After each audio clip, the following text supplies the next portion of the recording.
When George Papandreou, the former Prime Minister of Greece, proposed a referendum on the Greek austerity programme, the Chancellors of Europe quailed and the European Union's leaders collectively denounced the idea. That George Papandreou's proposal was not absurd.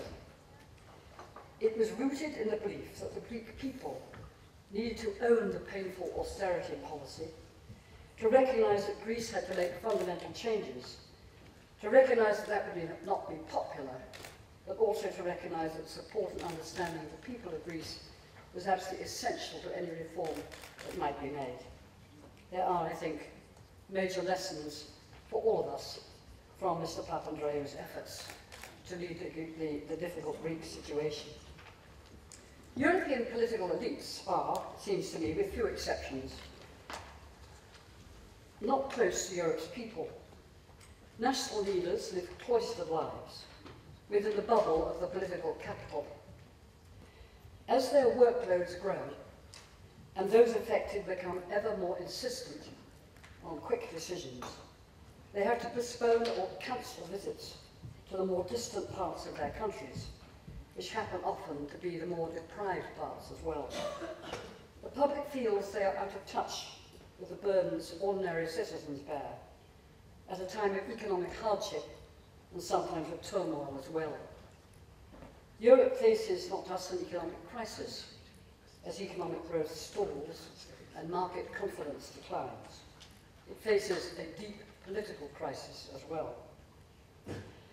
Citizen involvement in the European Union has so far followed conventional national patterns.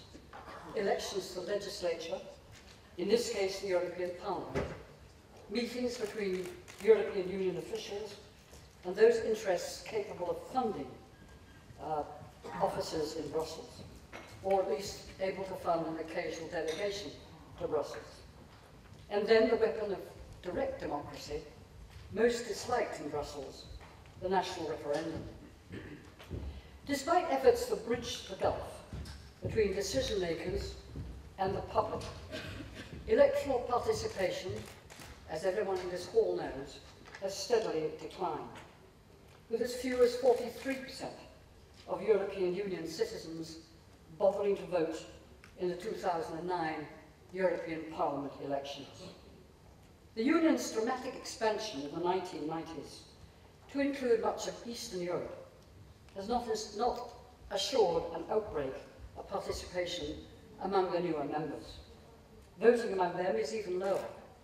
In 2009, under a quarter of Poles bothered to vote, and in the case of Slovakia, the figure was 1 in 5. It is not easy to build a European demos. There is no central common public space, unless one defines the glass, steel and concrete blocks of EU offices and institutions in that way. Language and culture impose a cobweb of differences and divergences, much more extensive than in federal states, like, for example, Germany or the United States. There are also surprisingly few European-wide media. If one looks, for example, at the things that do have a European audience, they are films, music, both popular and classical, the visual arts, but both television and newspapers continue to be largely rooted in their own home countries. Those that transcend national boundaries, like the Financial Times, the International Herald Tribune, Le Monde, or the Zeit, are global rather than European, and appeal to a specialised global elite. The building of a common European society remains elusive. It is against this background that proposals for reform have been made. The European Citizens' Initiative, the fruit of determined campaigning over the last 6 years, was embodied, as you all know, in the Lisbon Treaty, based on Article 11 of the TEU and Article 24 of the TFEU. Civil society organisations, among them Democracy International and the European Students' Forum, were prominent in that campaign. The core of the proposal, as you know, is that 1 million EU citizens can petition the European Commission to initiate legislation within the area of competence of the Union itself. There are a lot of obstacles to overcome before the ECI can become effective.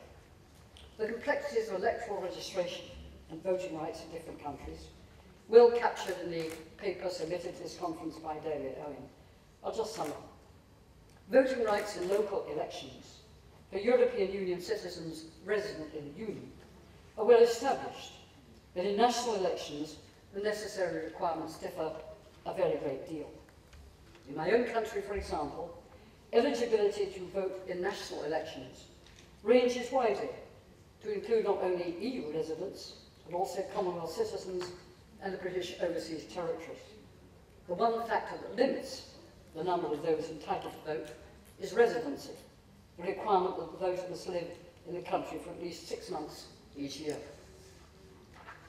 Voting rights, of course, are not identical to electoral registration, and the integrity of the electoral register varies widely from country to country.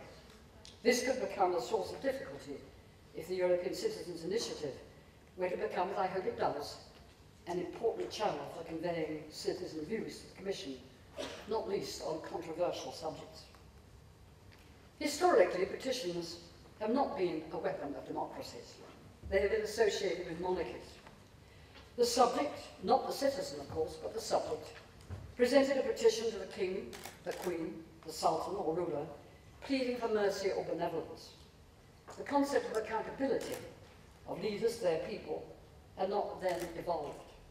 In its modern form, it is of course seen as a direct way to influence the government and more widely the political elite. In my own country, the coalition government, elected in 2010, has initiated 2 new proposals. It may be worth looking at that experience for a moment or two. One is for a public stage in the passage of bills, where members of the public can give their opinions on a new legislation before the formal parliamentary stage even begins. The second, of greater interest, I imagine to you, is an e-petition, an email petition, signed by at least 100,000 registered voters, which can call for a debate in Parliament. The proposal is sent not to the government, but to the Business Committee of Commons backbenchers, men and women with no role in government, or indeed no role as leaders of the opposition either. These are members of Parliament who do not hold a ministerial or a shadow ministerial position. This committee, set up as recently as June of last year, can allocate up to 35 days in each session of Parliament, 35 days, 27 of them to be held in the Commons chamber for debates inspired either by an e-petition or initiated by one or more backbench MPs. So far, since the 2010 general election, there have been 2 e-petition debates. One on whether people convicted in the recent London riots should lose state benefits. One on the 1989 Hillsborough disaster, when football fans lost their lives in a stampede from the stadium. Why, you asked, should that have come to be an e-petition? The answer was that many of those who were bereaved came to believe that the heavy loss of life had been covered up by the authorities, and the debate required that all government documents relevant to the case had to be published. The debate that has attracted most attention on holding a national referendum on the UK's membership of the European Union did not begin with an e-petition, though many people believe it did. It was proposed by a Conservative backbench MP, David Nuttall, at a meeting with the Business Committee on October the 18th. A large number of backbench members of Parliament indicated their support for such a debate, and several non-governmental organisations organised paper and online petitions on the same lines. The signatories of these certainly exceeded 100,000 names. The debate was held on October the 24th, producing a substantial rebellion in favour of a referendum among Conservatives, despite instructions from their own whips that they should vote against it. The structure of an e-petition in the European Union is more challenging. It requires, as we know, not just 1 million signatories, but these signatories must come from a significant number of member states, now defined as a quarter of the total, a compromise between the European Parliament's proposal of a fifth and the Council's suggestion of a third. The quarter, therefore, is a compromise between the two. There is, of course, as we all know, in the European Union, not much cross-border political activity. nor are there any major transnational political parties. True, there are groupings of ideological similar parties, for example, the Socialists, the Christian Democrat People's Parties, the Liberals, but frankly, often the differences between them and within these groupings are quite wide. Language differences also still present a formidable barrier. So how can the requirements of the ECI be met within the present European Union? In the shadowy wings of the political theatre, the answer is waiting. Technological advances in the information society, above all the mobile phone, have made possible the rapid evolution of social networks like Facebook and Twitter. Among young people, their use is extensive, and in the richer countries, almost universal. Already in the Arab Spring and elsewhere, we have seen how powerful the social networks can be as a political weapon, capable of bringing together large numbers of people at very short notice.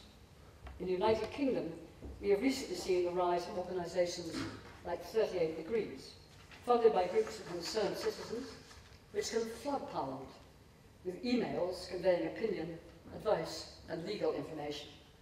On the issue of health service reform, a highly sensitive topic in England at the present time, I recall getting 800 emails in just 1.5 days, inspired by one of these organisations.